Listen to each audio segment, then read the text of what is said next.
When alpha and beta hydroxy acids are so common on ingredients lists, so just to give you an idea, alpha hydroxy acids are lactic acid, citric acid, glycolic acid. Those are kind of the most common in skincare. And then the most common beta hydroxy acid would be salicylic acid, far and away more common than any of the rest. So when you see these ingredients on any skincare product, because it's very common to see them, even if the intention of the product isn't exfoliation, how do you know whether or not to avoid them? Here's the thing, how they're being used matters. So it's very common for especially lactic acid or citric acid. This is where, we move into the gray space. We move away from this very clear black and white world into the nuance, and the nuance is important. So that's why we're talking about it.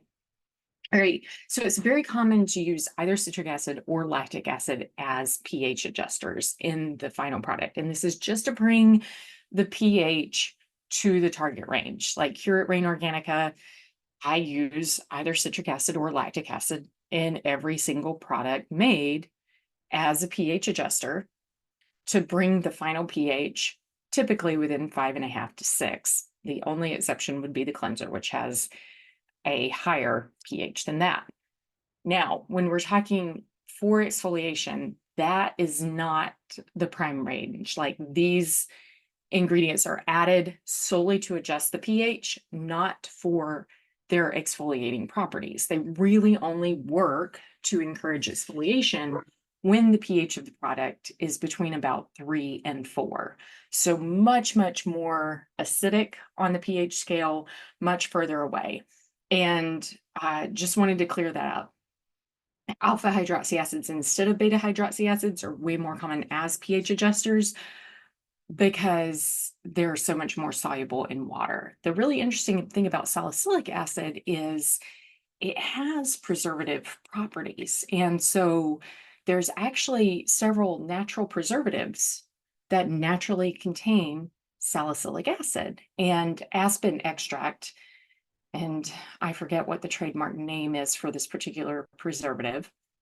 But anyways, aspen extract contains salicylic acid. And so with the beta hydroxy acids, because they function a little bit different, they're actually more oil soluble.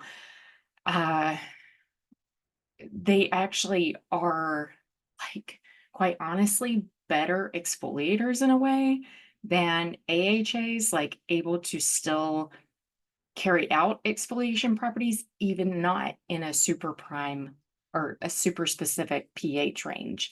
And so for that reason, I typically avoid preservatives that contain salicylic acid. And this is like, as a formulator, you have to be diligent with that because it's very common for lots of ingredients, and especially lots of